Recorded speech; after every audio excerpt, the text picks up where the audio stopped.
Ora boas pessoal, estamos então de volta para mais um vídeo e hoje vou então partilhar convosco a minha análise da IC-Cube, que é uma unidade de armazenamento externo que estou a utilizar há cerca de um mês mais ou menos, e como um spoiler alert, aquilo que eu queria deixar aqui no início do vídeo é que esta unidade tem um ponto fraco, que vocês já vão ver daqui a pouco, mas queria também salientar que esse ponto fraco eu encontrei duas soluções. É possível que alguns de vós tenham outras ideias que possam então solucionar, mas encontrei duas soluções que penso eu que sejam minimamente elegantes e que funcionam muito bem.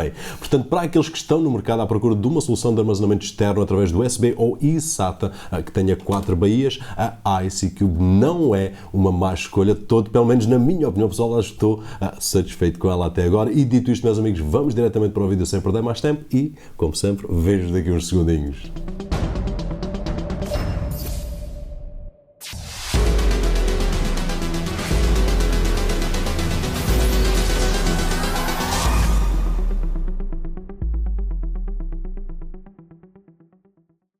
E aqui estamos nós com a IC-Cube, uma solução de armazenamento externo de 4 baías que suporta discos de 2.5 ou 3.5 polegadas e com uma ligação USB 3.0 ou eSATA. E em relação à nossa habitual e rápida experiência de unboxing, em primeiro lugar de referir que vem tudo bem protegido e organizado dentro da caixa, onde encontraremos um manual de utilização, um cabo USB 3.0 azul, um cabo de alimentação, um cabo eSATA, parafusos para segurar o disco no lugar e finalmente a IC-Cube, que tem uma aparência muito louca e com um aspecto premium tanto no look como no tato. E em relação à unidade em si, ela é construída de um corpo de alumínio bem sólido e os únicos plásticos encontrados são os das baías frontais e a ventoinha traseira. Mas olhando de mais perto à frente encontraremos as 4 baías para os discos e a grelha de ventilação, nas laterais o logo da IC Dock, por baixo 4 pés de borracha para absorver vibrações e atrás uma entrada de corrente, um botão on-off,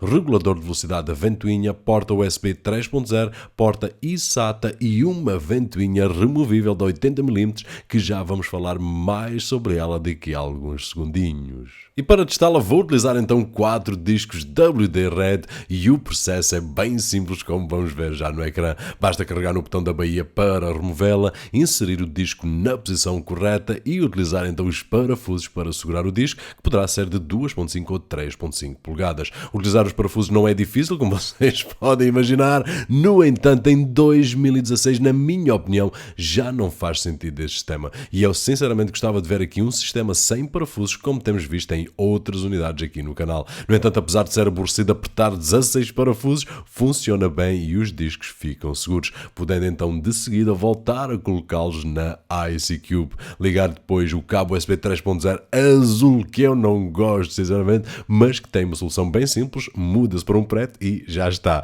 Estamos então prontos a começar a utilizá-la. E a IC-Cube é uma caixa externa sem funcionalidades RAID, portanto vamos ter os discos todos individualmente. E em termos de velocidade vai depender muito, como sempre, dos discos utilizados. Portanto, aqui no meu caso em particular, com os WD-RED consegui cerca de 150 MB por segundo, tanto na escrita como na leitura, e coloquei também um SSD Samsung 840 EVO que conseguiu atingir cerca de 290 MB por segundo de escrita e 360 de leitura, que acredito ser a velocidade máxima desta caixa. E por curiosidade, e apenas curiosidade mesmo, utilizei também o SoftRAID, que é uma aplicação de RAID por software, como o nome indica, e consegui em RAID 5 uma pequena, quase insignificante diferença, mas em RAID 0 atingiu 290 MB, tanto em escrita como em leitura. Agora, o único problema sério que eu encontrei foi em relação à ventoinha, que é muito barulhenta, e mesmo quando o computador dorme ou desliga, a ventoinha continua a funcionar, o que é muito irritante mesmo,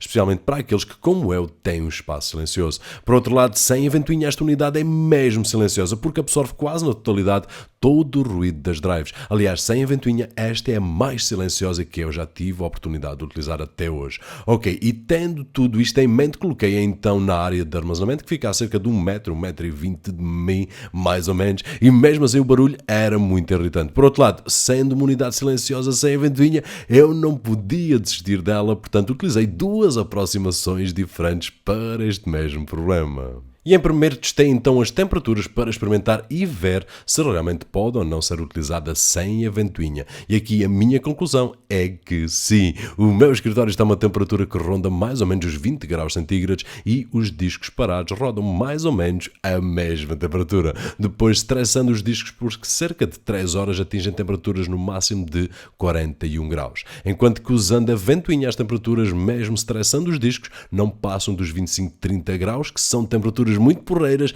mas com muito barulho. Agora, tendo em mente os 40 graus de máxima, é totalmente possível utilizá-la sem a ventoinha e não tendo problemas. Isto, claro, comparando com a minha Western Digital EX2, que trabalha 24/7 e sem problemas nos últimos 2 anos. E sempre com temperaturas na casa dos 40-42 graus centígrados. Portanto, para aqueles que têm uma temperatura ambiente como eu tenho aqui no escritório, estão à vontade para utilizá-la sem ventoinha. E por outro lado, eu quis também fazer outros testes para uma eventual solução para aqueles que possam ter temperaturas ambiente mais elevadas que a minha. E daí encomendei uma Noctua NFR8 Redux de 80mm e após algumas alterações que em princípio fez com que a minha garantia fosse à vida, mas consegui remover a ventoinha original e barulhenta e substituí-la então com esta Noctua. E agora consigo ter temperaturas mais baixas e uma ventoinha silenciosa que quase não se ouve. E já para o final, eu sinceramente já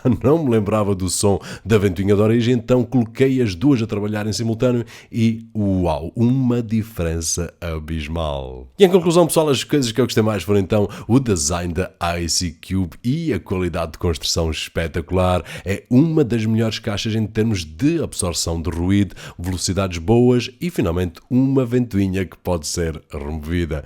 Por outro lado, as coisas que eu gostei menos foi então a ventoinha é muito barulhenta, mas que pode ser facilmente resolvido como vimos, o cabo azul que eu sinceramente não gosto, mas que também é fácil solução e finalmente o sistema de parafusos para segurar as drives que na minha opinião já não faz sentido e que eu gostaria de ver implementado um sistema mais rápido. Portanto, em resumo, é uma solução muito boa e que na minha opinião vale a pena mesmo tendo em conta estes contras que eu gostaria sinceramente de ver eliminados numa futura geração de caixas da IC Dock. E chegamos então assim ao fim de mais uma review, desta vez da IC Dock IC Cube, solução de armazenamento de 4 baías. Espero que tenham gostado do vídeo, se assim foi, não se esqueçam daquele habitual thumbs up. O meu nome é Roberto Jorge e como sempre, vejo-vos no próximo.